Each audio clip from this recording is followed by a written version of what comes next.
Assalamualaikum warahmatullahi wabarakatuh.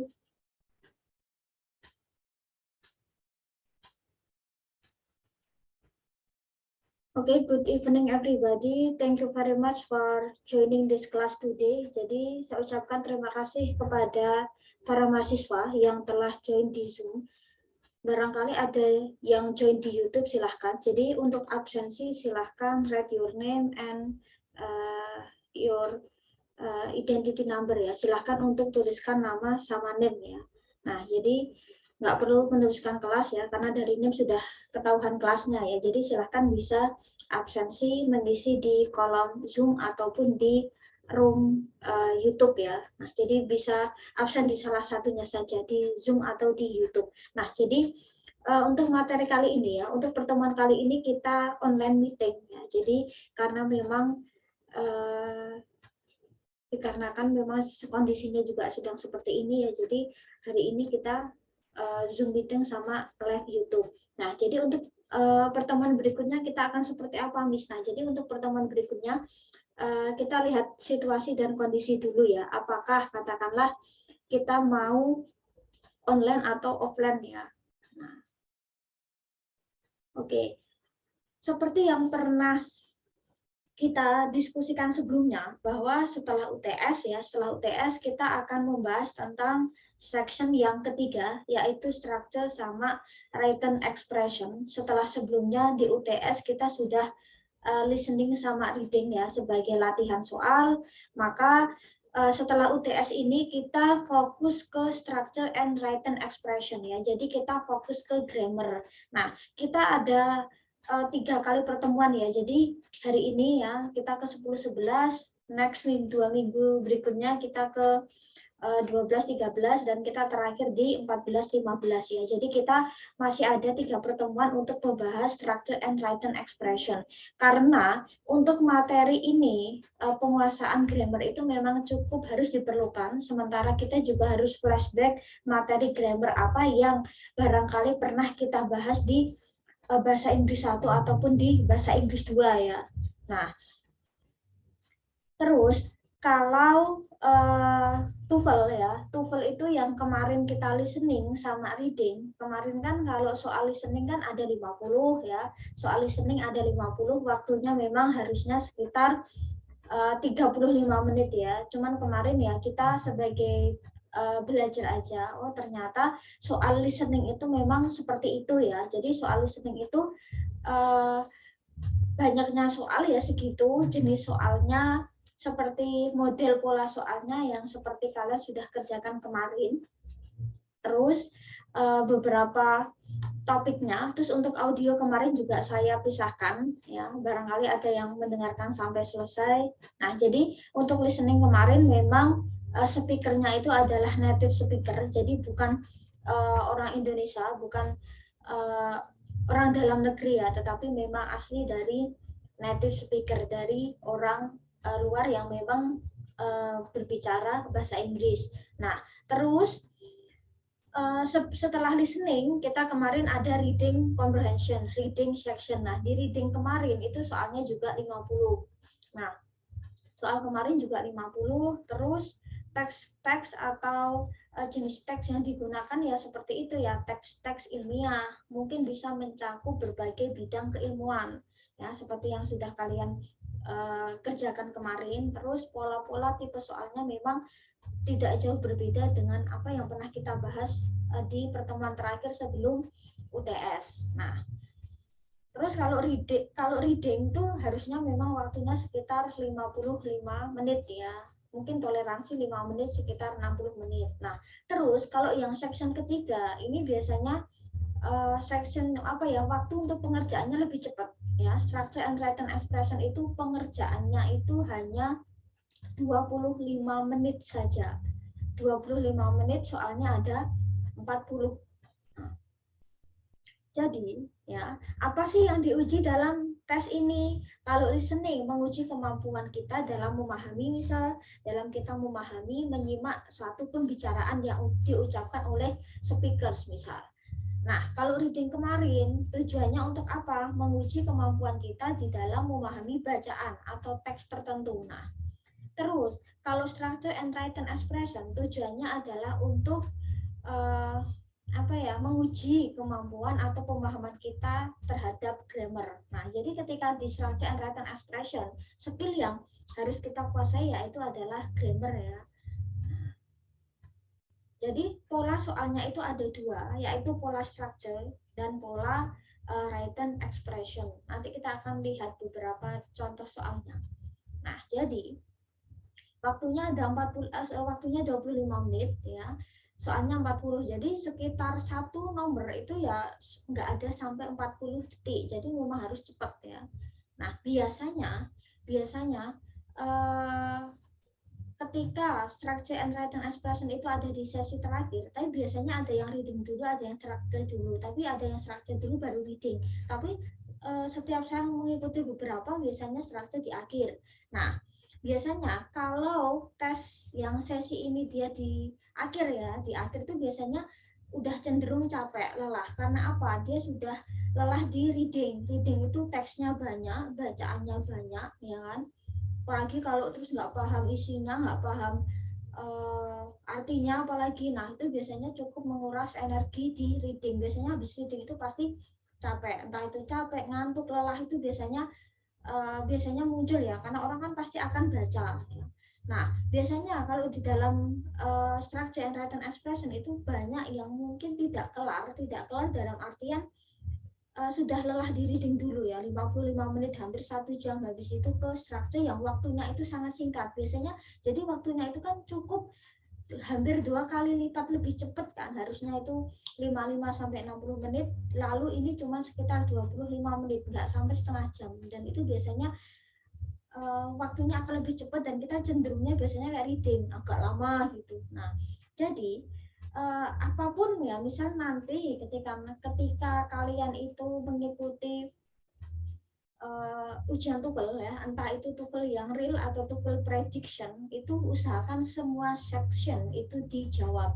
Jangan biarkan jawaban itu kosong ya. Kalau kalian masih ikut yang modelnya paper based test atau berdasarkan paper, itu nggak kelihatan kalau belum dijawab kan. Tetapi kalau kalian sudah mengikuti yang model ITP atau model CBT yang intinya dia sudah pakai sistem komputer ya, kadang ada beberapa yang dia modelnya bukan kayak jawaban wajib gitu ya. Jadi kadang orang langsung mengosongi ya, padahal itu perlu dijawab ya. Jadi intinya selalu perhatikan setiap penomoran harus selalu diisi. Kayak kemarin saya buat di Google Form, maka semua pilihan itu saya jadikan wajib. Jadi setidaknya jangan sampai ada jawaban yang kosong ya. Siapa tahu itu benar.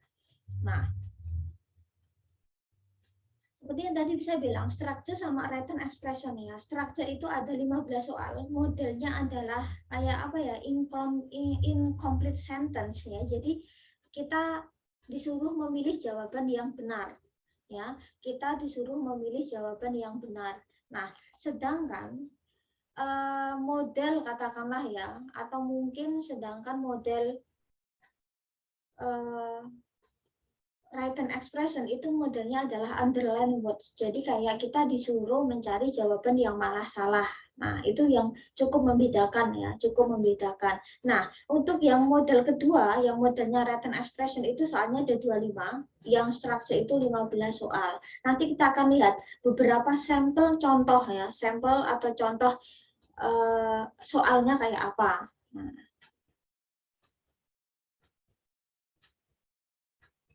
Nah, jadi di bagian structure kita harus mencari jawaban yang benar ya, sesuai dengan grammar.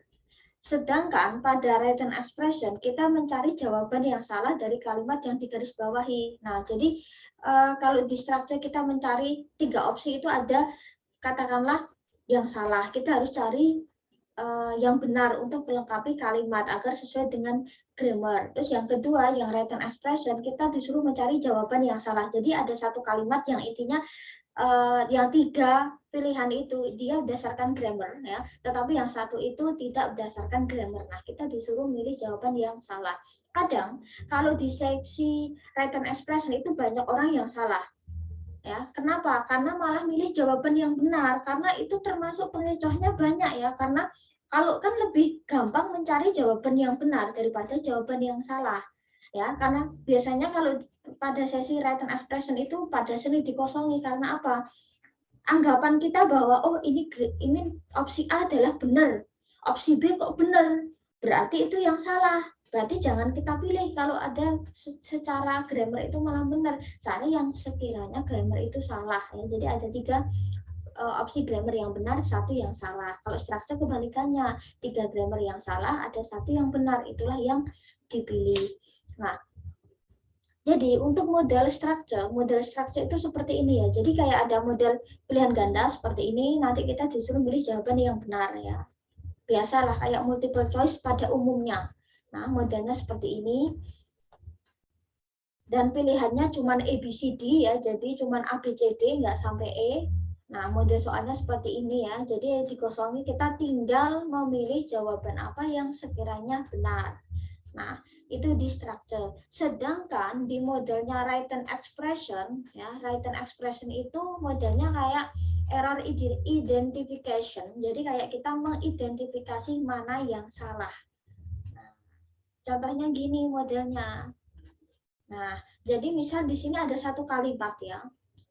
Sama-sama ada pilihan apa ya, ada A, B, C, D, tapi ini bukan multiple choice ya. Jadi ini modelnya kayak sejenis essay. Nah, kita disuruh milih yang sekiranya salah. Nah, kira-kira yang salah yang mana? Misal, padahal 3 ini ada susunan yang benar. Nah, modelnya seperti itu untuk yang written expression. Oke.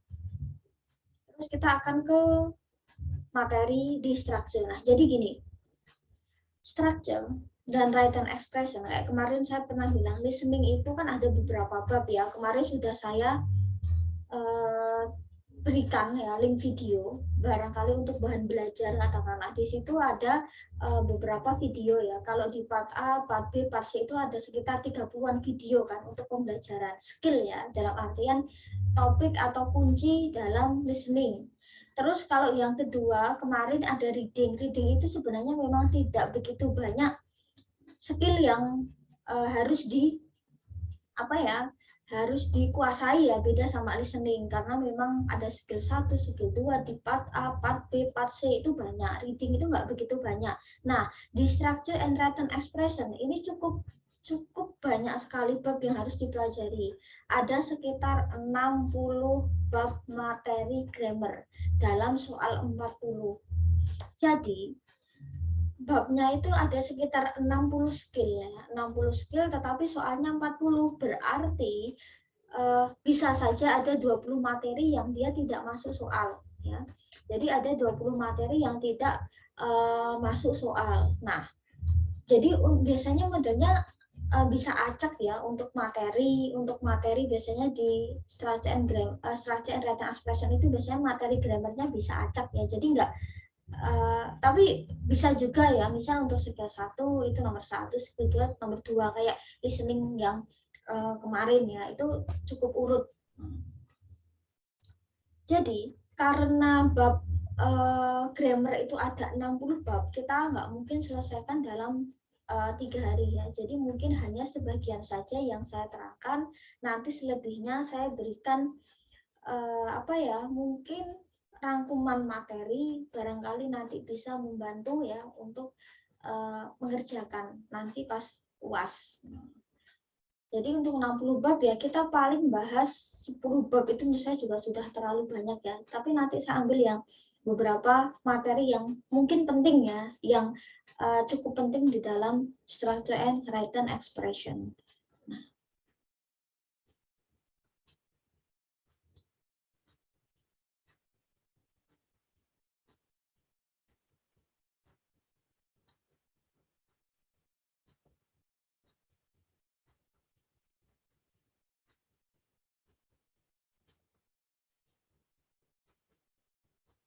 Oke. Nah, jadi setiap materi ya, entah itu listening kemarin kan ada beberapa skill ya, skill 1, skill 2, skill 3 sampai skill berapa gitu ya, sampai 20 berapa gitu kan kalau kalian membuka sampai part C. Nah, di grammar ya, di structure and written expression karena kita diuji untuk kemampuan grammar ya, maka memang apa ya, ada sekitar 60 materi atau bab yang biasanya keluar di dalam model structure and written expression ya. Kita akan ke 3 skill dasar di awal ya. Nah, jadi kita sedikit mengulang tentang grammar ya. Nah, skill 1. Nah, yaitu adalah subject dan verb. Nah, jadi gini. Kalau di dalam grammar ya, ketika di dalam sentence atau di dalam grammar ya, setidaknya kalimat itu minim dia harus ada yang namanya subject dan verb. Nah, bisa tambah di sini ya. Nah, minim ya, kalimat itu dia harus ada, nah ya, subject dan verb itu minim. Nah, kalau ibarat kata dalam bahasa Indonesia itu kan subjek dan predikat ya. Jadi satu kalimat itu minim dia harus ada subjek, harus ada verb, harus ada subjek, harus ada predikat ya. Nah, subjek itu apa? Nah, subjek itu lebih mengacu ke apa ya? Mungkin bisa dibilang noun atau pronoun. Jadi kayak orang ya. Kita mungkin bisa menyebut bukan hanya orang ya. Subjek atau pelaku itu kan tidak melulu cuma orang ya. Kalau di dalam tata bahasa ya, subjek itu bisa berbentuk apa ya, kayak kata benda atau kata benda yang hidup atau benda mati ya. Dalam artian apa, mungkin bisa benda hidup kayak misal orang ya, orang, terus atau kata benda mati yang biasanya dia merujuk misal kayak benda atau sesuatu yang apa ya, sesuatu yang abstrak ya, atau sesuatu yang apa ya, bisa juga merujuk juga ke hewan ya. Jadi nggak melulu cuman benda hidup atau orang ya. Subjek itu bisa ke orang, bisa ke benda, bisa ke hewan. Nah, itu adalah subjek. Atau merujuk ke kayak pronoun. Pronoun itu apa? Misal I, you, we, they, she, he, sama it. Nah, itu adalah subjek. Terus ada predikat.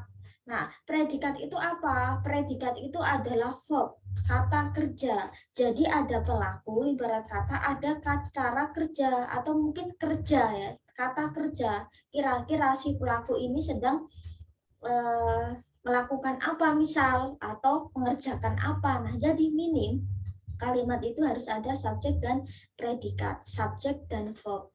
Nah, kita lihat di sini ya, subjek itu luas ya, bisa mengacu ke orang, benda, ataupun hewan, atau yang tadi saya bilang ya.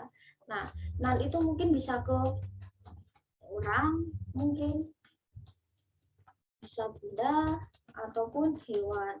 Sedangkan pronoun kayak mengacu kayak I, you, misal ya. We, they, she, he. Nah, jadi intinya ini subjek itu bisa ini ya. Nah, terus kita akan ke sini. Ada yang namanya simple subject. Simple subject itu simple aja ya. I, you, we, they, she, he, it. Ya, jadi jelas ya. Simple subject itu jelas orangnya siapa, aku, kamu, dia laki-laki, dia perempuan atau siapa. Jadi subjeknya itu jelas. Nah, itu adalah simple. Kalau modalnya adalah complete subject atau mungkin kita bisa sebut juga dengan compound ya. Apa ya, mungkin bisa kayak ke frase gitu ya, misal ya, atau frase kata benda misalnya. Frase itu kayak kumpulan kata ya.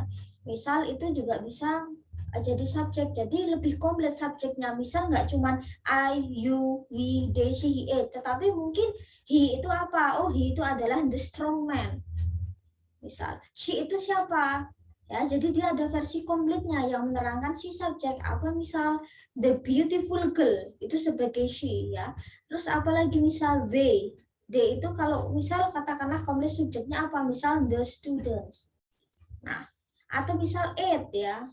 Kalau di simple subject itu simple, tapi kalau misal komplit subjek atau frasa apa misal oh a cute baby misal, a cute cat misal, atau a black dog misalnya. Jadi itu adalah versi komplit ya.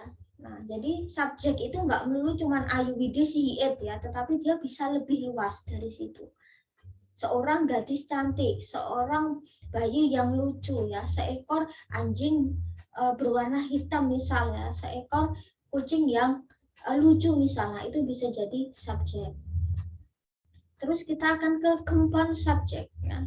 Compound subject itu apa? Nah, jadi modelnya adalah double ya. Jadi modelnya double ya. Misal katakanlah the girl and her mother. Ada biasanya ada kata hubung ya, dihubungkan dengan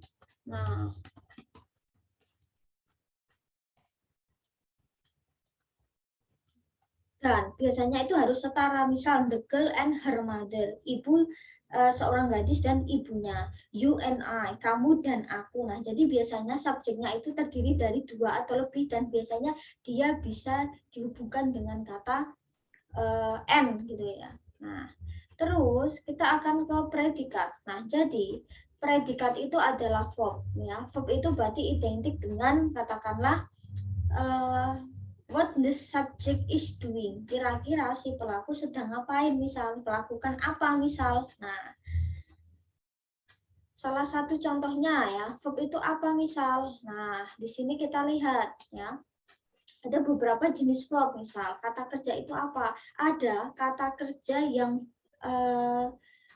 ibarat kata itu butuh objek, ada yang tidak butuh objek. Nah, seperti yang tadi saya bilang, sentence, kalimat itu minim dia harus subjek predikat.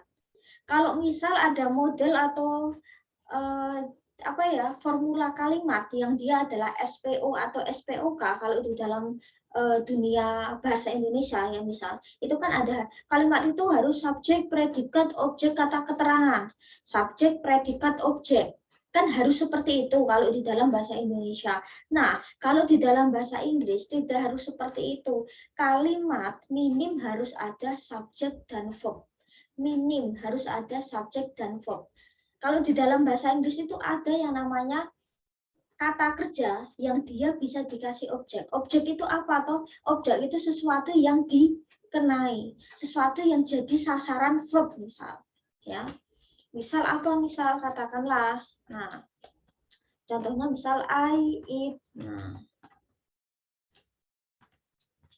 aku makan apel. Nah, di sini apel itu objek, sesuatu yang dikenai. Nah, jadi untuk transitive verb ya, karena dia butuh objek, maka biasanya bisa ditanyakan dengan apa misalnya. Kita bisa menanyakan dengan apa. Misalnya, I eat an apple. Aku makan apel. Apa yang dimakan? Oh, apel. Kita bisa seperti itu. Jadi banyak sekali kata kerja yang dia bisa dikasih objek ya, atau mungkin butuh objek. Misal makan, misal minum ya, I drink tea. Misal aku minum teh. Apa sih yang diminum? Oh, teh. Oh, berarti cukup banyak kata kerja yang itu bisa dikasih objek ya, atau biasanya dijawab dengan apa.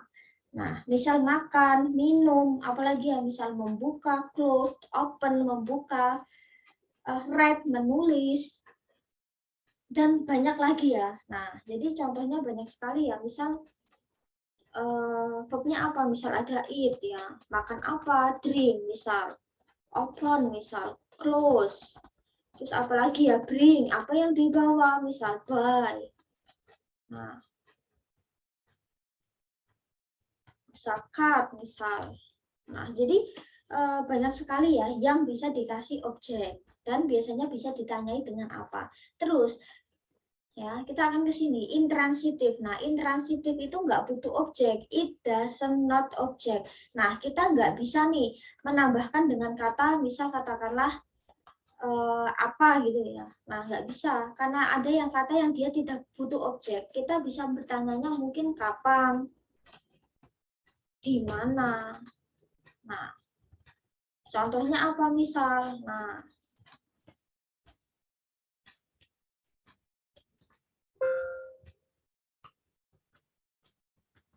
aku tidur misal. Tidur apa? Nggak bisa. Kan bisa dijawab tidur siang, tapi kan itu bukan objek. Tidur siang kan tidurnya berarti kapan? Oh, tidur siang. Misal, apalagi yang sekiranya nggak bisa dikasih objek. Nah, tapi kan mungkin bisa ditambahi dengan I sleep misal. Nah,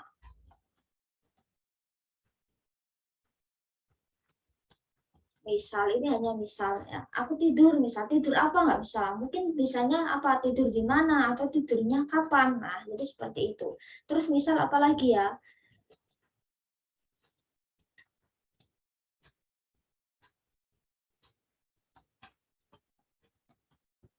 Nah, berlari misal, kata berlari, berlari apa? Nggak bisa. Ya. Berlarinya kapan? Berlarinya dengan apa ya? Dengan siapa mungkin atau di mana bisa. Nah, jadi ini termasuk jenis kata apa ya?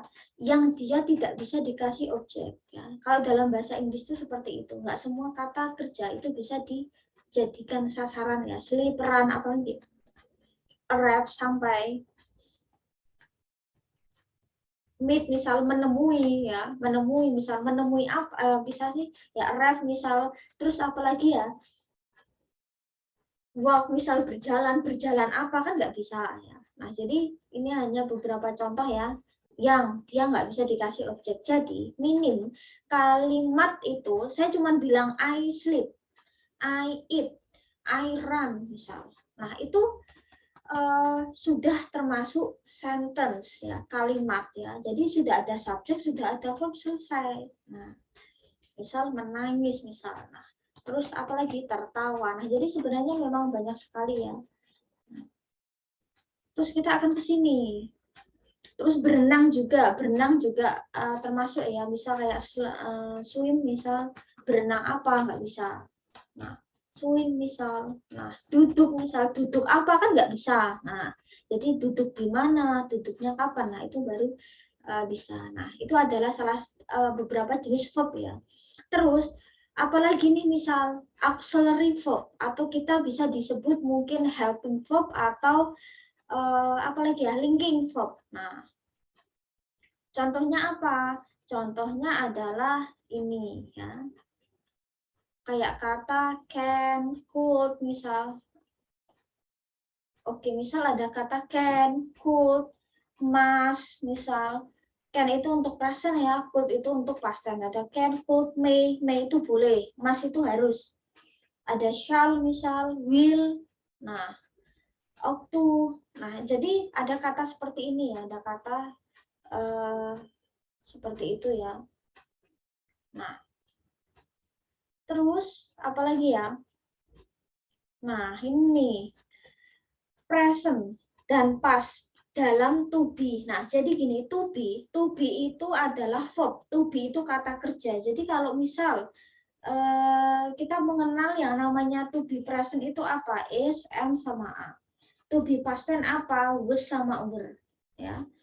Itu adalah kata kerja, tapi modelnya adalah linking, help auxiliary, modelnya auxiliary. Jadi modelnya seperti dia itu kayak kata kerja, tetapi membantu.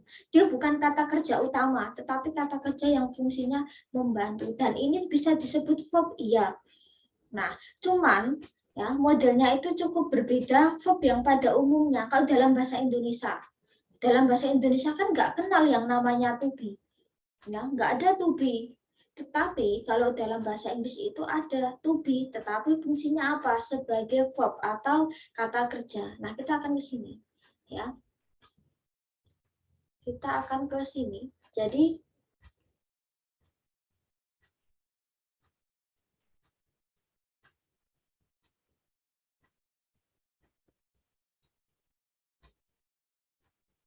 nah,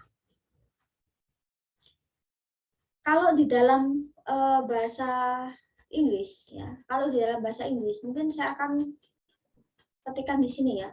Nah, misalnya kalau di dalam bahasa Inggris ya, kan minim itu kan katakanlah ya kalimat ya saya bilang adalah sentence. Sentence itu kan minim harus ada subjek ya plus verb ya, minim ya atau predikat ya. Nah, minim kalimat itu kan harus seperti ini. Nah, terus kita akan lihat. Nah, kita akan lihat kalau di dalam kata kerja ya itu ada pula yang namanya nominal dan verbal. Nominal dan verbal. Pola nominal itu adalah kata kerja. Bentuknya adalah to be.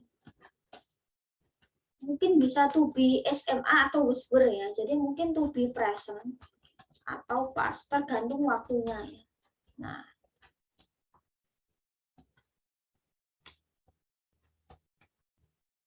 atau past ya. Past itu mungkin bisa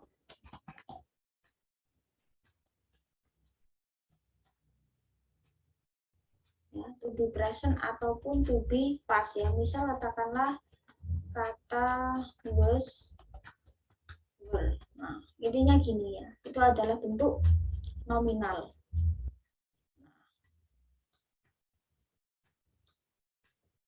Oke.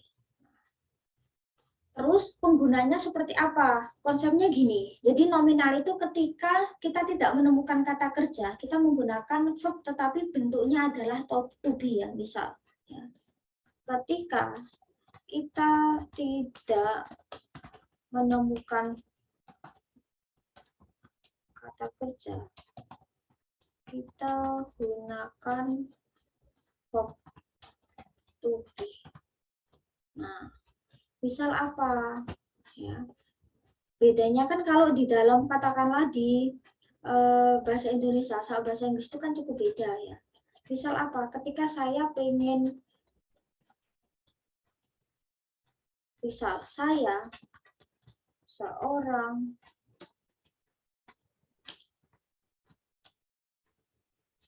siswa, misal saya seorang siswa itu kalau di dalam bahasa Indonesia. Ya, kita pengen mentranslatekan dalam bahasa Inggris misal. Nah, kalau kita translatekan kata per kata, gitu kan. Nah, katakanlah seperti ini ada I, terus misal seorang itu oke, misal kita terus kita translatekan gini ya, misal ini. Nah, misal kalau kita translatekan kata per kata kan jadinya I a student. Ya kan? Kalau bahasa Indonesia saya seorang siswa. Kalau dalam bahasa Inggris kan nggak bisa, I a student nggak boleh. Kenapa? Karena di sini nggak ada verb. Ya, di sini itu nggak ada verb misal. Nah, karena di sini kita lihat di sini I itu apa toh? I itu kan sebagai subjek gitu kan. Nah, I itu kan sebagai subjek ya. I sebagai subjek misal. Terus student katakanlah di situ kan modelnya bukan objek ya, saya seorang siswa, berarti kan nggak dikenaikan, berarti student itu jenisnya apa? Oh, misal katakanlah student itu adalah noun. Nah, di sini cuma ada subjek dan noun, I a student. Kalau dalam bahasa Inggris nggak bisa, kita harus mempunyai verb, kata kerja. Berarti kira-kira kata kerja yang pas itu apa? Nah, saya seorang siswa. Kalau kita dengar aja, di situ kan nggak ada kata kerja kan? Saya seorang siswa, berarti kita tetap membutuhkan kata kerja. Kalau dalam bahasa Inggris itu apapun harus ada subjek dan verb. Kalau kita mau buat kalimat ya, meskipun sederhana, berarti kan I a student nggak bisa jalan nih. Berarti apa? Kita lihat nih, I itu to be-nya apa? Oh, ternyata to be-nya am, berarti I am a student. Maka di sini sudah lengkap. Nah, berarti di sini am adalah to be, tetapi dia fungsinya adalah verb. Berarti kalimat ini sudah sesuai dengan kalimat dan grammar. Nah, jadi seperti itu modelnya, itu adalah nominal. Jadi ketika kita tidak menemukan yang namanya kata kerja, ya, itu berarti kita menggunakan to be atau kata kerjanya adalah to be. Ya. Misal saya ganti aja deh, saya seorang guru misalnya. Nah,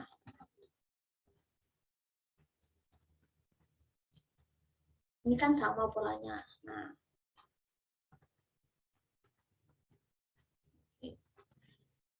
terus kita akan ke contoh yang lain misal ya. Kita akan ke pola yang verbal ya. Saya copy aja dari sini.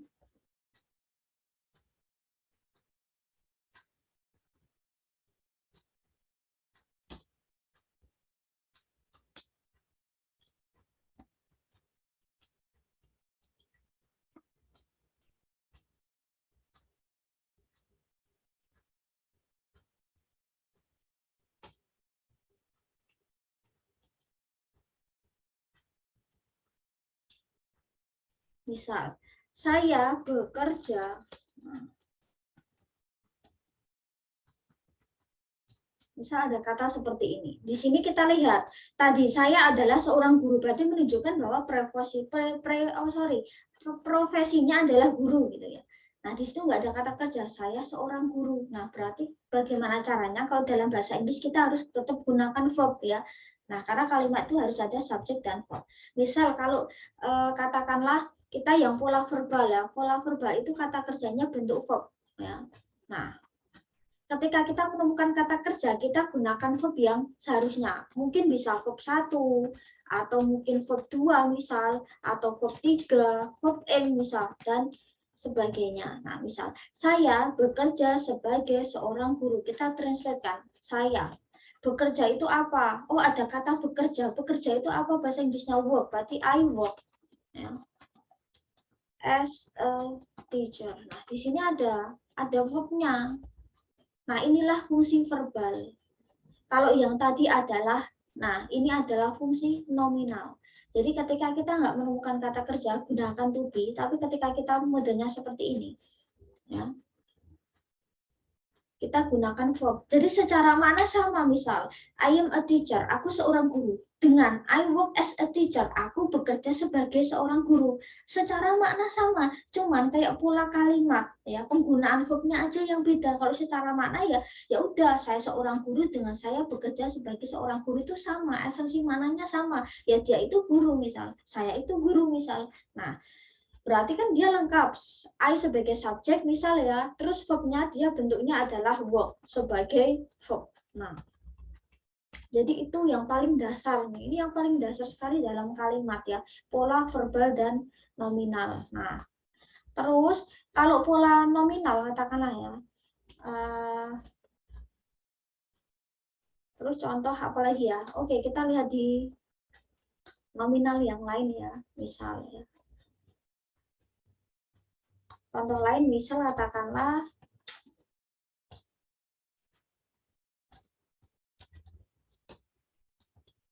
kamu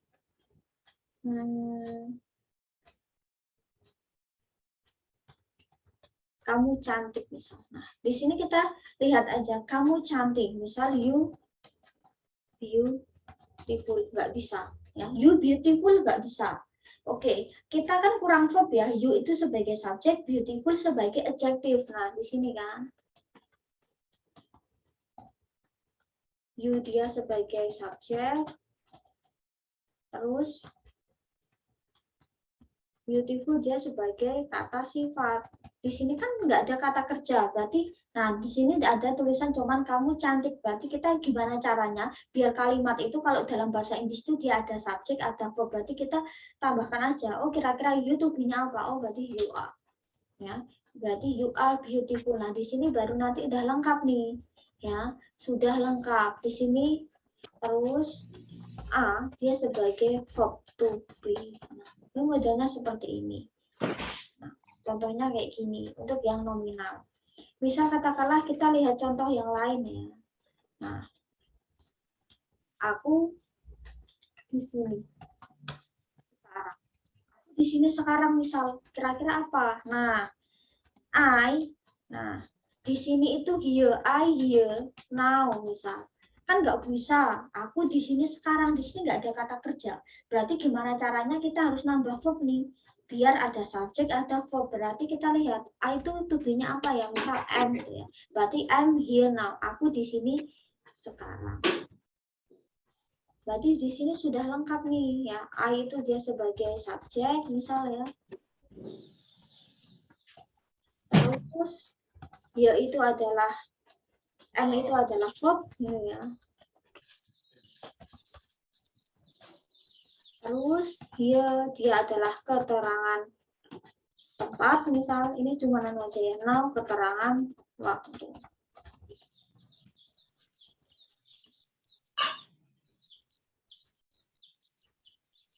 Udah deh, jadi susunannya kayak gini.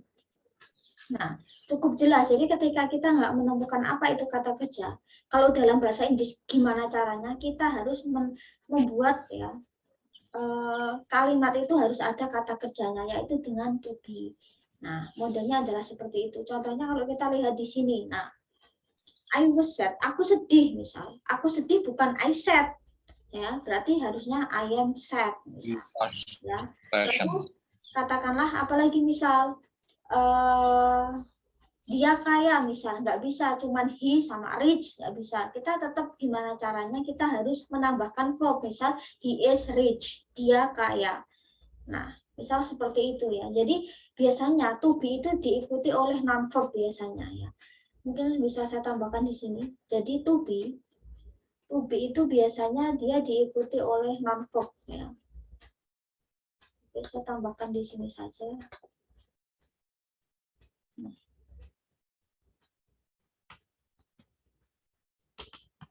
Jadi verb to be ya, dia biasanya diikuti oleh bisa kata sifat ya. Terus apalagi kata keterangan ya. Tempat misalnya. Nah, atau mungkin kata benda ya. Biasanya diikuti oleh ini. Sorry. Misal apa? I am student. Ya, student di sini fungsinya apa? Nah, student ini adalah noun. Ya. Terus apa lagi? I'm here. Aku di sini. Keterangan waktu ya. Here-nya di sini ya maksudnya. Nah, ini saya akan merah aja di sini. Nah, here kok waktu ya? Here itu tempat ya, sorry. Terus apa lagi misal?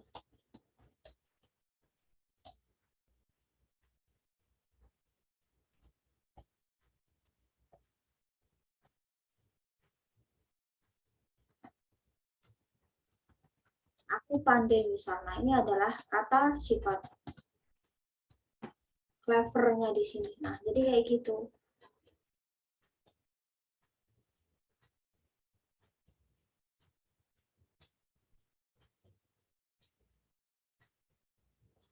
Nah, biasanya seperti itu ya. Jadi ketika kalian pengen membuat kalimat ya, misal ya, yang cuma saya seorang murid, aku di sini, misal aku pandai, dia cantik, dia kaya, maka polanya verb adalah pola nominal.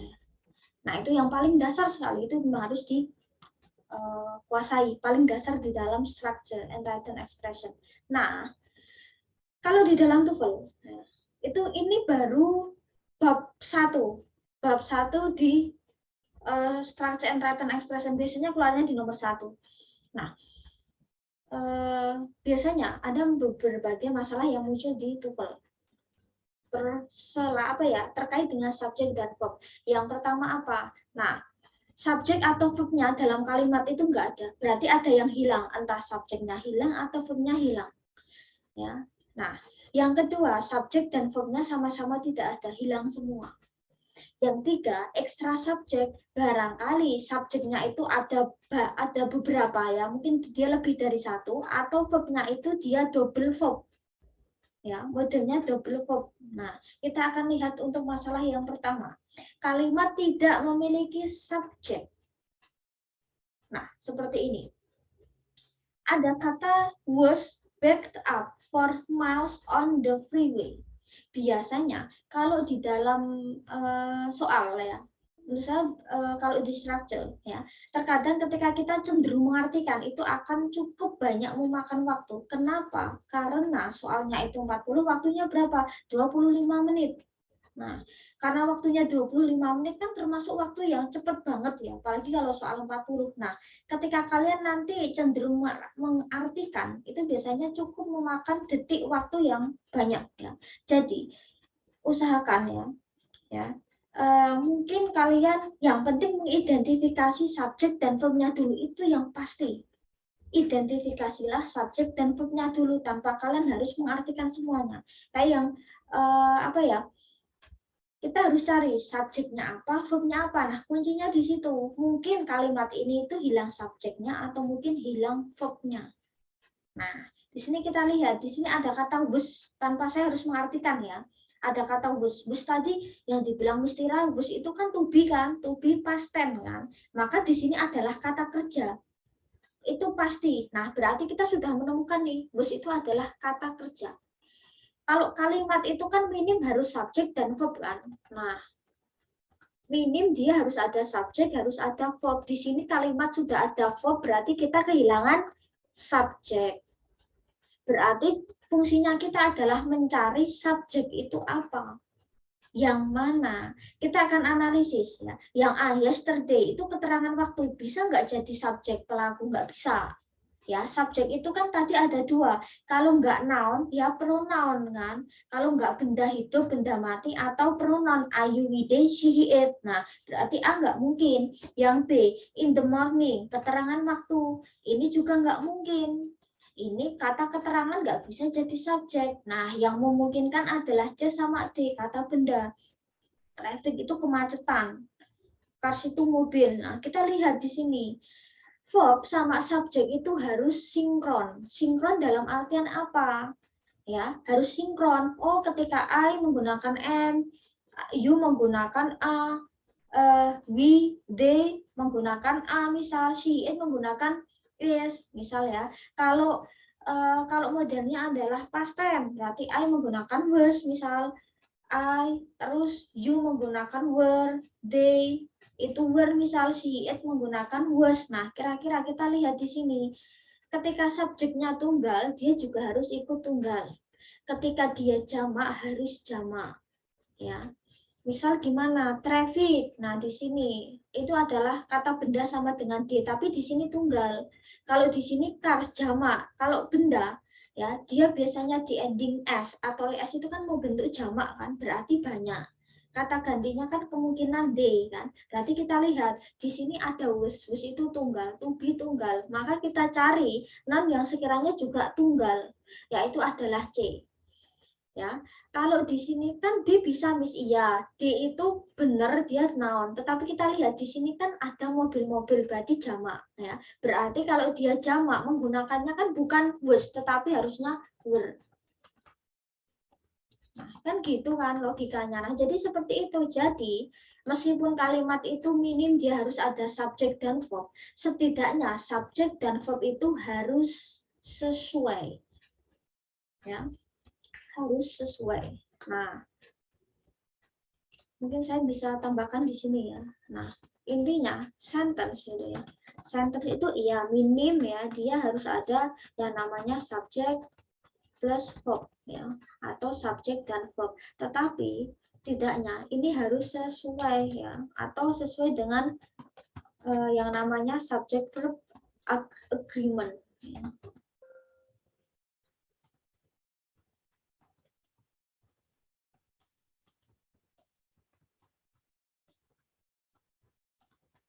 Misal katakanlah ya, kalau I itu menggunakan apa, misal oh I itu menggunakan am, misal kalau you misal menggunakan a, misal terus they, we menggunakan a, misal ya. Nah, jadi kayak gini sih modelnya. Terus katakanlah kalau she itu is, misal ya, he itu is, misal. Nah, it itu juga is. Nah, misal kayak gitu. Jadi memang dia harus sesuai ya. Terus kalau ini adalah modelnya adalah present ya. Terus kalau modelnya adalah past, berarti katakanlah I itu was. Terus apalagi ya, you itu were. They were, misalnya. Terus apalagi, we were. She was, misal he was, it was. Nah kan kayak gini, dia harus seperti ini ya. Nah, terus apalagi yang harus sesuai dengan subject and verb agreement, misal ya, yang intinya ya ketika tunggal ya harus ketemu tunggal, misal. Nah, jamak ketemu dengan jamak, misal ya. Contohnya apa? Nah, kita lihat di sini.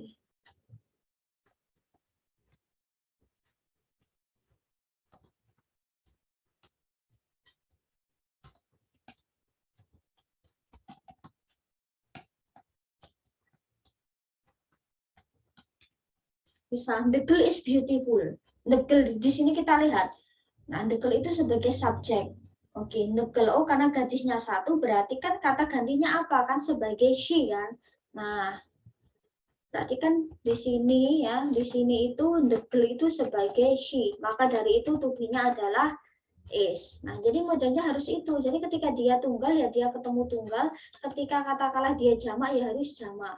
Misal ada kata the girls pakai s. Nah, di sini ada jamak. Biasanya kan benda yang jamak itu ya. Nah,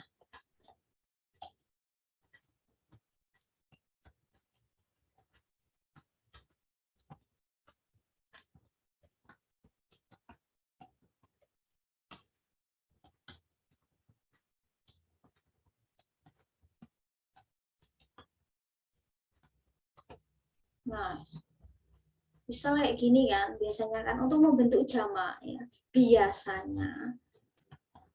Nah, bisa diakhiri dengan ini. Nah, misal the girls kita lihat. Nah, di sini ada the girls. The girls pakai S. Berarti kan ini jamak. Berarti kata gantinya apa? Mungkin adalah mereka. Berarti to be yang digunakan apa? Oh, ternyata A. Ya, beautiful. Nah, maka di sini ya, the girls pakai S. Kata gantinya apa? Berarti kan D. Jadi kayak gitu. Kita harus tahu, subjek itu nggak melulu kan. Jadi modelnya kan subjek itu nggak melulu cuman ayu, wide, si, it. Tetapi dia bisa lebih luas dari itu ya. Subjek itu kayak tadi saya bilang, subjek itu bisa modelnya adalah noun ya atau pronoun misal. Ya, atau mungkin modelnya adalah subjek pronoun. Tadi misal apa? I, you, we, they, she, he, it. Nah, jadi seperti ini. Jadi dia harus ngikutin. Nah,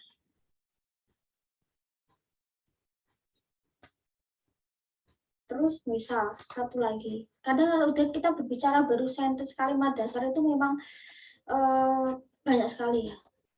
Nah, kita ambil contoh apa lagi ya?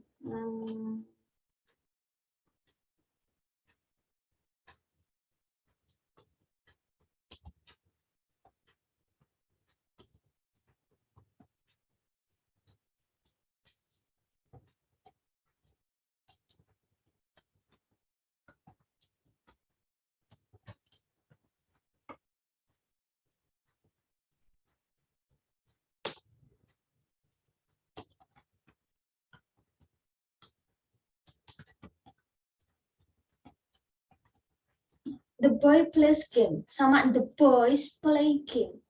Nah, di sini kita lihat anak laki-laki itu bermain game katakanlah ya. Nah, di sini ada the boy, di sini ada plays.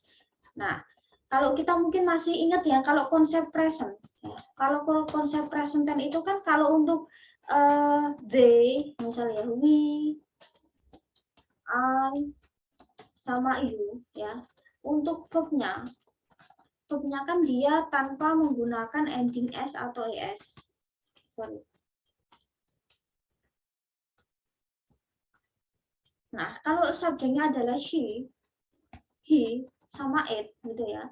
Berarti verb yang digunakan itu harus berakhir dengan s atau es. Nah, ini dasar sekali nih, ini cukup harus dikuasai ya, karena dasar.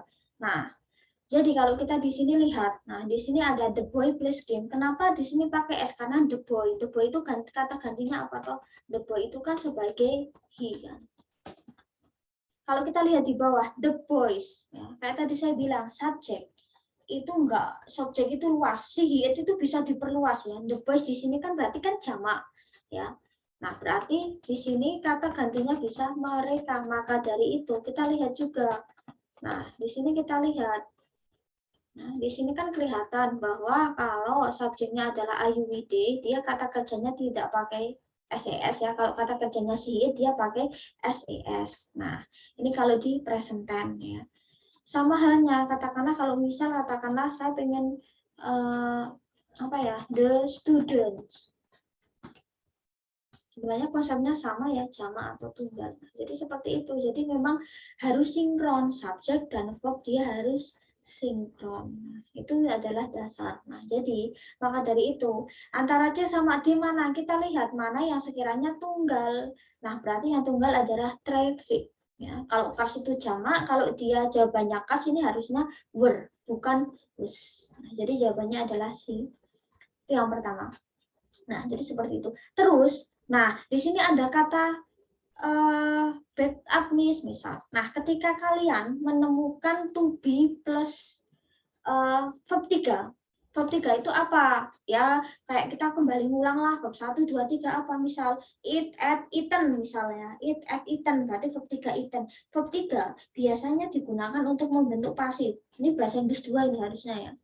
Kayak kalau mungkin kalau yang bahasa Inggris 2 yang ajar saya, kita belajar pasif nih. Di misal. Ya, atau ter.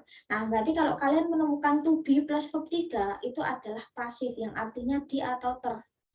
Nah, kalau di sini kita lihat was backup berarti maksudnya sudah ditangani. Nah, misal kalau di sini katakanlah is made, berarti dibuat, was made dibuat, is written ditulis, was written juga ditulis ya. Jadi meski to be-nya itu entah itu present atau past, ketika ketemu verb 3 dia akan jadi kata kerja pasif. Nah, itu cukup banyak di TOEFL. Nah, jadi kita nggak usah fokus ke ini pasif atau aktif, tapi kita fokus ke ininya saja.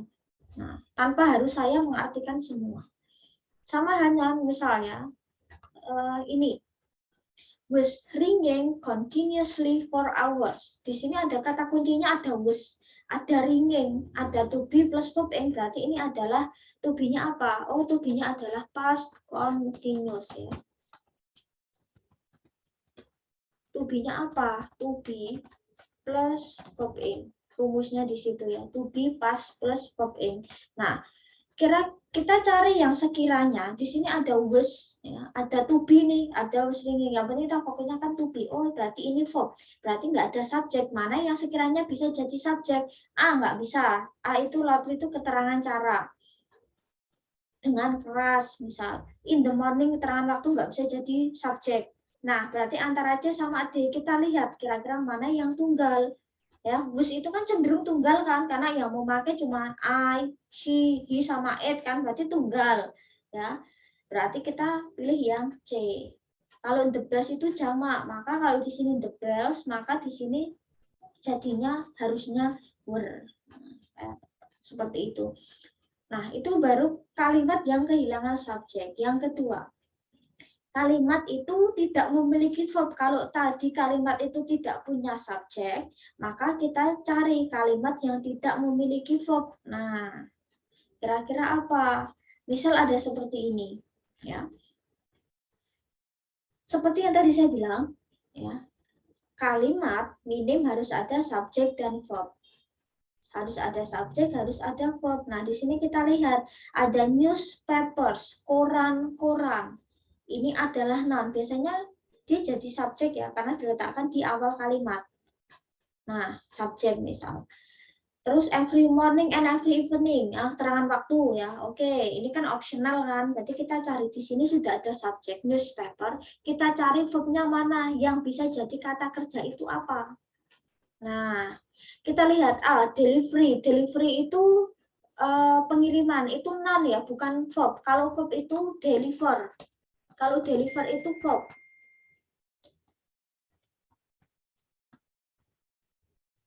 Kata kerja, maka A nggak bisa. Yang B, A delivered. Oke, ada to be, ada verb 3. Itu adalah pasif. Meskipun pasif kan tetap kata kerja kan. Disampaikan, dikirim, mengirim, dikirim. Sama-sama dia kata kerja meskipun polanya adalah pasif. Oke, yang C on time, keterangan waktu. Regularly, keterangan waktu nggak bisa jadi verb. Berarti yang bisa jadi verb yaitu entah itu verbnya modelnya pasif atau modelnya adalah aktif. Nah, itu ya. Atau mungkin model verbnya adalah verb 1, 2, 3 atau verb ing. Itu yang jelas adalah verb ya. Mungkin saya akan tambahin di sini ya. Nah, saya akan tambahin di sini. Nah, intinya verb itu bentuknya apa? Mana yang bisa termasuk verb? Nah, kayak tadi saya bilang ya, verb itu bisa berbentuk satu, to be ya. To be, entah itu modelnya adalah present atau past ya. Seperti yang tadi saya bilang SMA was were. Nah, terus apalagi yang bisa jadi to be? Nah,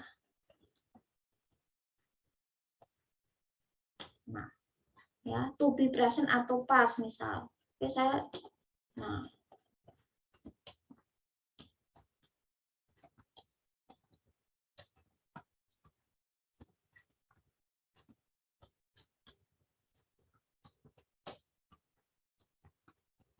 Terus apalagi yang bisa jadi verb? Verb 1. Verb yang dia mungkin bisa ada imbuhan SES ya. Verb 1. Verb 2 misal. Atau yang past tense ya. Apalagi verb 3. Ini biasanya digunakan untuk perfect yang tensesnya. Apalagi verb ing. Ini bisa jadi verb ya. Verb atau mungkin ibarat kata kita sebut predikat ya. Predikat.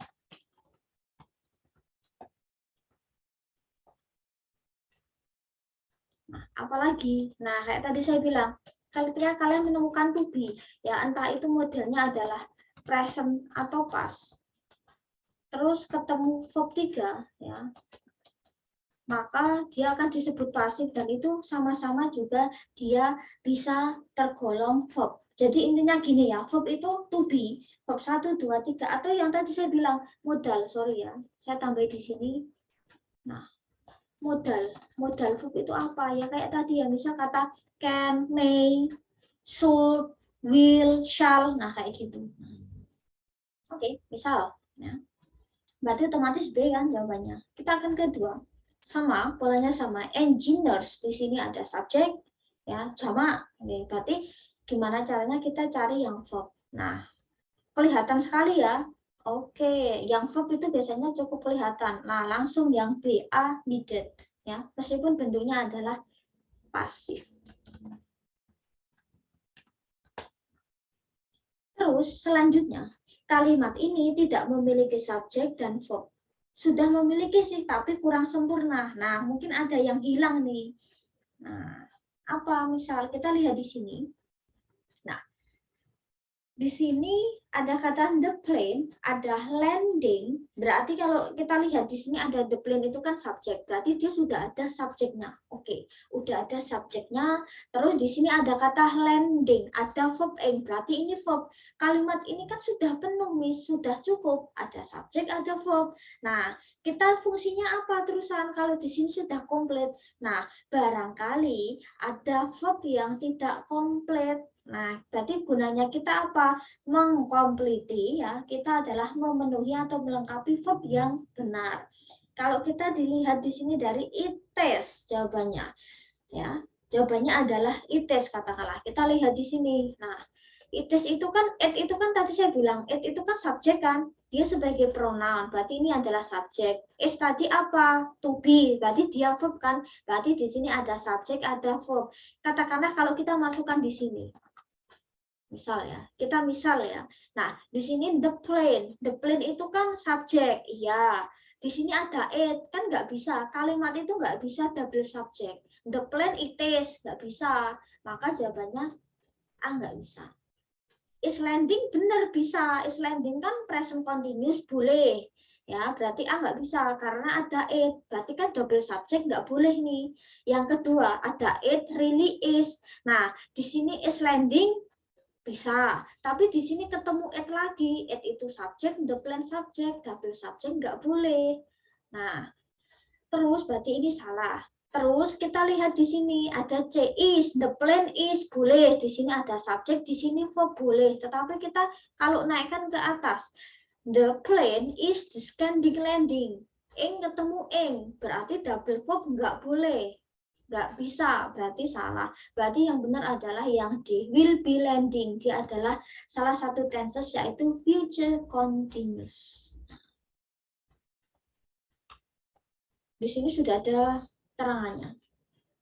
Ini pun juga sama, the boy. Di sini kalau kita tulis he is nggak bisa. Di sini adalah double subject. Masa the boy he is kan nggak bisa ya, berarti dia double subject. Misal he always was. Nah, di sini pun juga sama. Katakanlah he itu subjek, katakanlah was itu verb bisa, was going bisa jalan, jadi past continuous. Tetapi kan the boy he juga nggak bisa, berarti double subject sama. Is relaxing itu juga sama, the boy is jalan, relaxing going nggak bisa, double in, berarti ini adalah double verb. Maka yang benar adalah yang will be, dia sebagai future continuous ya, pakai konsepnya adalah will ya plus verb in, sorry, seperti itu. Oke, jadi itulah ya, itu baru bab 1. Tapi sebenarnya semua skill itu akan kembali ke bab 1. Nah, itu baru bab 1. Kita sekalian ke bab 2 sama 3 ini nggak banyak ya, sekalian ya. Nah, di skill nomor 2. Nah, oke, sudah tampil skill nomor 2. Nah, jadi gini. Skill 1 kan segala sesuatu harus sesuai dengan subjek dan verb ya. Segala sesuatu itu harus sesuai dengan subjek dan verb. Nah, di sini ada beberapa pengecoh ya, ada beberapa menurut saya kalau sudah skill 2 ke sana ada pengecoh. Pengecohnya apa salah satu? Nah, salah satu adalah object of preposition. Ini adalah pengecoh. Nah, maksudnya gimana? Jadi harusnya subjek dan verb itu kan jejeran. Tetapi ada yang menghalangi subjek dan verb bertemu. Ibarat kata kayak gitu ya. Nah, jadi persoalan di structure itu biasanya melulu cuma masalah kayak gini sih. Ada pengecoh. Nah, object of preposition itu apa? Nah, modelnya seperti apa ya? Kayak sebuah frase. Frase itu kayak gabungan kata. Atau mungkin sesuatu yang menempel pada kata depan ya. Kalau saya bilang seperti itu. Contohnya apa? Nah, ada kata ini, preposisi itu misal katakanlah ya, preposisi itu kan kata depan ya. Oke, saya tambahkan di sini. Nah, preposisi itu adalah kata depan. Contohnya apa? Misal kata about, below, in, over, until, above, apalagi ya, with, on, at, misal, from, by. Nah, jadi itu adalah kata depan. Nah, contohnya apa? Misal at the kitchen ya. Kan di sini preposisi ya, at the kitchen, from you, during the meeting, with my family. Jadi object preposition itu ada apa ya? Sesuatu yang melekat ke preposisi ya, sesuatu yang melekat ke kata depan dan dia biasanya letaknya benar, dia di depan preposisi ya. Nah, itu yang namanya object of preposition. Under the tree, by car, at the restaurant, in the class, my boy apa ya, next to my boyfriend, inside the house. Nah, jadi itu termasuk object of preposisi ya. Nah, terus nah, kita ke sini ke contoh. Nah, misal contoh pertama, the trip to the island on Saturday will last for 3 hours. Perjalanan ke benua, ke pulau ya, perjalanan ke pulau ya di hari Sabtu will last, akan menghabiskan waktu ya, akan membutuhkan waktu for 3 hours, selama 3 jam. Di sini ada yang kita kurang nih. Di sini ada kata to the island. Ini adalah object of preposition. Tadi kan kata to itu kan preposisi kan. Nah, berarti ini adalah object of preposition. Terus on Saturday, di sini ada kata on juga. Berarti ini juga object of preposition. Will last for 3 hours. Selama 3 jam. Ini juga object of preposition. Nah, sebenarnya kalimat itu dasarnya dari sini loh ya. Kalimat itu cuma sebenarnya the trip will last. Ada subjek, ada verb. Nah, sebenarnya itu trip itu akan mulai, trip itu akan berakhir. Udah, sebenarnya itu toh. Itu sudah ada satu kalimat kan. Tetapi ada yang namanya object of preposition. Dia ibarat kata kayak nyelo-nyelo. Antara subjek ini, ya, antara si subjek ini, ya. Nah, saya tanda biru dan ini ketemu. Subjek dan verb kan harusnya jejeran kan. Kalau kita pahami kalimat itu kan minimal subjek predikat. Objek kata keterangan, ya kan? Sebenarnya kan kalimat itu harusnya modelnya adalah SPOK kan? Atau SPO lah, subjek predikat objek keterangan. Kalau dalam bahasa Indonesia ya, subjek predikat objek. Ya, kalau dalam bahasa Inggris pun juga sama. Ya kan, harusnya itu. Tetapi kalau di sini kita lihat ya, di sini ada keterangan waktunya dulu. Harusnya kan predikat dulu baru keterangan waktu gitu kan. Nah, di sini keterangan waktu dulu baru predikat. Berarti kan kayak nyelo-nyelo kan, ibarat kata gitu ya. Nah, jadi dia kan sebagai pengecoh, gimana caranya subjek dan verb itu harusnya ketemu jejer kayak di sini. Tetapi gara-gara ini ya. Nah, ini yang namanya object of preposition. Jadi dia itu sebenarnya memang pengecoh antara subjek dan verb itu jejer. Itu kuncinya. Contohnya apa? Nah, di sini misal. To Mike, ada kata preposisi dan kanannya itu pasti object of preposition. To Mike, menurut Mike, to itu bisa artinya menurut, bisa artinya untuk, tergantung, bisa artinya ke, tergantung konteksnya. Nah, menurut Mike. Terus di sini kita lihat ini bukan subjek ya, ini jadi satu kesatuan ya. Ini object of preposisi. Kita seperti ini ya. Terus ada kata was. Was itu kan verb ya, berarti di sini ada verb. Berarti nggak ada subjek kira-kira ya. Subjeknya yang mana? Nah,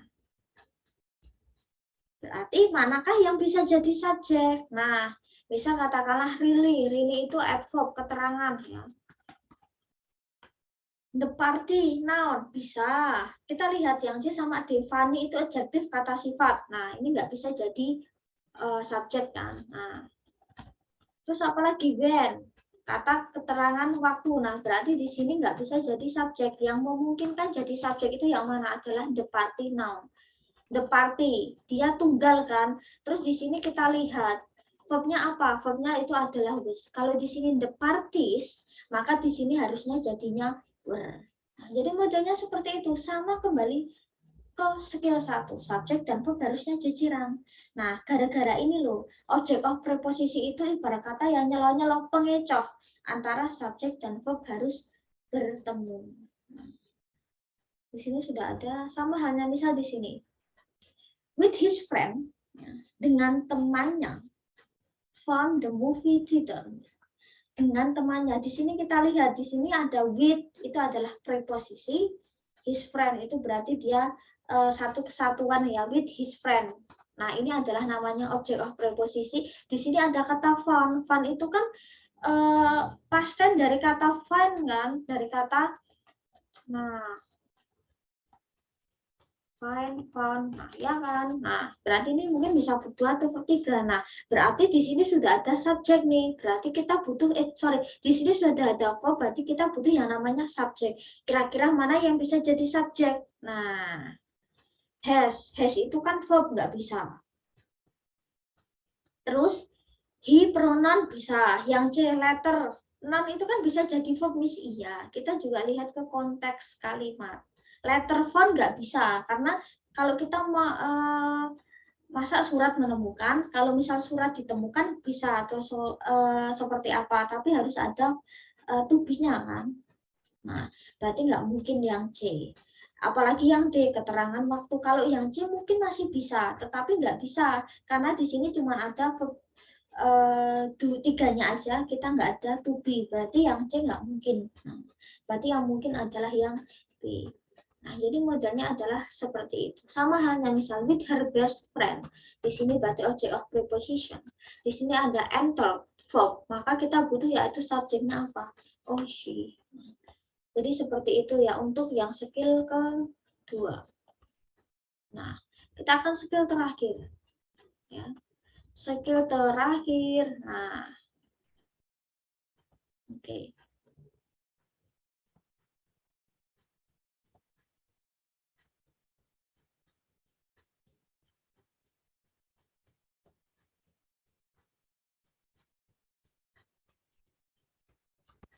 Nah, skill 3. Kalau tadi pengecohnya adalah object of preposition, kalau di sini adalah pengecohnya adalah appositive.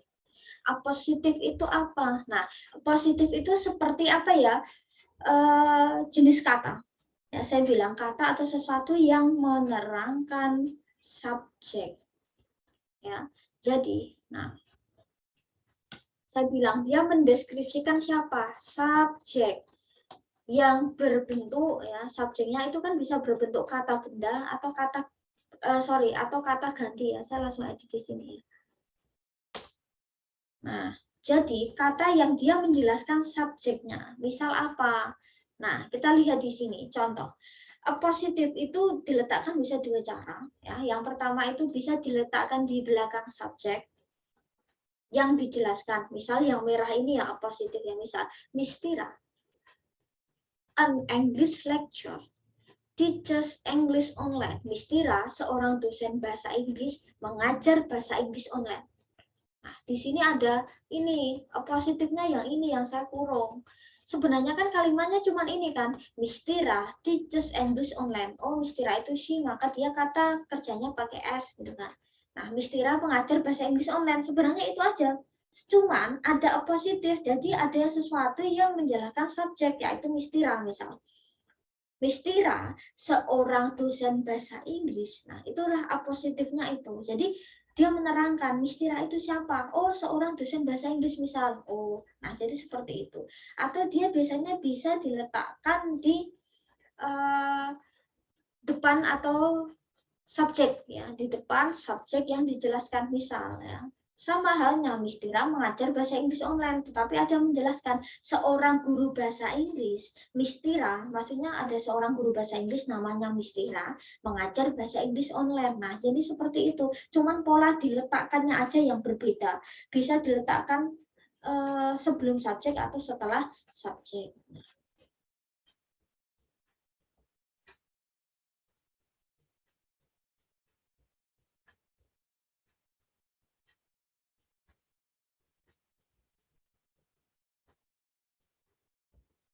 Contohnya bisa juga ya, misalnya Bogor, rainy city in Indonesia, located in West Java. Bogor terletak di Jawa Barat, sebenarnya itu, cuman ada positif juga. Bogor, kota hujan di Indonesia. Nah, jadi setidaknya ada sesuatu yang menjelaskan si subjek. Nah, seperti itu sih. Ya. Nah, misalnya Sally, the best student in the class, got on the exam. Sally. Sebenarnya kan kalimatnya cuma Sally mendapatkan nilai A di ujian. Sebenarnya itu tak intinya. Tetapi dijelaskan dengan positif, Sally seorang murid terbaik di kelas mendapatkan nilai A dalam ujian. Nah, berarti kan Sally itu siapa? Oh, Sally itu yaitu siswa terbaik yang ada di kelas. Nah, jadi itulah positif yang tanda merah. Nah, tanda merah ini. Terus kita akan ke sini. Nah, kita lihat di sini ada kata George is attending the lecture. George sedang mengikuti kuliah. Nah, kayak saya bilang ya, a positive phrase ya. Nah, kira-kira mana yang sekiranya menjelaskan si subjek? Di situ ada positif kan bisa diletakkan sebelum subjek atau setelah subjek kan. Nah, di sini kan sudah ada subjeknya. Berarti letaknya kan harus di sini kan, di depan subjek. Nah, kira-kira manakah yang bisa menjelaskan si George itu siapa? Nah, ya, positifnya kira-kira yang mana ya? Atau mungkin bisa subjeknya yang mana? Nah, di sini right now keterangan waktu nggak bisa. Happily nggak bisa. Because of the time nggak bisa. My friend bisa sebagai noun. Jadi temanku George. Ya, temanku siapa? George. Nah, jadi sebenarnya kan kalimatnya sebenarnya cuma ini kan. Nah, misal ya, my friend is attending the lecture. Sebenarnya kan kalimatnya cuma itu toh, cuman ada tambahan positifnya mungkin George ya. Temanku George sedang menghadiri kuliah, sedang mengikuti kuliah. Atau mungkin gini, my friend is attending the lecture. Temanku sedang menghadiri kuliah. Bisa juga, berarti ya temanku George, berarti temanku yang namanya George sedang mengikuti kuliah. Nah, jadi ini sebenarnya polanya bisa dibalik-balik, yang jadi subjek bisa jadi George, satu lagi subjeknya juga my friend bisa jadi subjek ya. Tetapi kan sama-sama saling menjelaskan. Nah, cuman kan kalau kita nggak paham di sini kan sudah ada subjek, ini ada verb kan, tapi kita fokusnya ke koma-koma di sini. Berarti itu adalah positif. Jadi kalau satu kalimat itu dia ada koma, terus koma lagi ya, itu biasanya adalah positif. Nah, misal di sini ya. Nah, Sarah rarely misses her basketball shots. Misal, Sarah jarang melewatkan tembakan basket. Jadi misal dia sering jarang melewatkan ya, setidaknya nggak pernah gagal gitu. Nah, Sarah di sini. Nah, di sini mungkin ada koma nih. Nah, kita lihat di sini ada kata Sarah. Di sini sudah ada subjek, sudah ada verb. Kita cari yang sekiranya bisa menjelaskan si Sarah itu siapa. Misal, an excellent basketball player. Nah, ini bisa ya jadi subjek. Nah, di sini sudah ada subjek, di sini ada verb. Oke, berarti jawabannya A. Kalau yang B kan bisa miss. Di sini kita lihat ada kata is. Ini verb. Di sini sudah ada Mrs. verb juga. Double verb nggak bisa. Ya, kita tulis ya double verb. Nggak bisa. Kalau di dalam TOEFL nggak bisa double verb. Ya. Misal ya, di sini Sarah is an excellent basketball player. Sarah, nah ini kan berarti ngurang ya. Katakanlah di sini adalah pengurangan kan, berarti dia sudah ada subjek, dia ada verb ya. Jadi ini adalah pengulangan subjek verb. Di sini ada subjek verb, padahal kalimat itu nggak bisa double subjek dan double verb.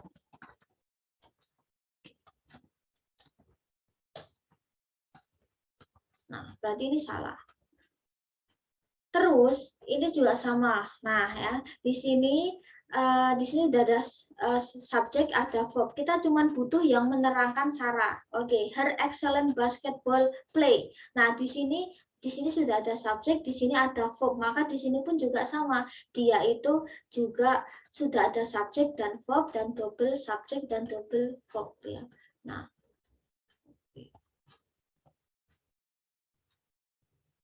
maka jawabannya adalah yang A.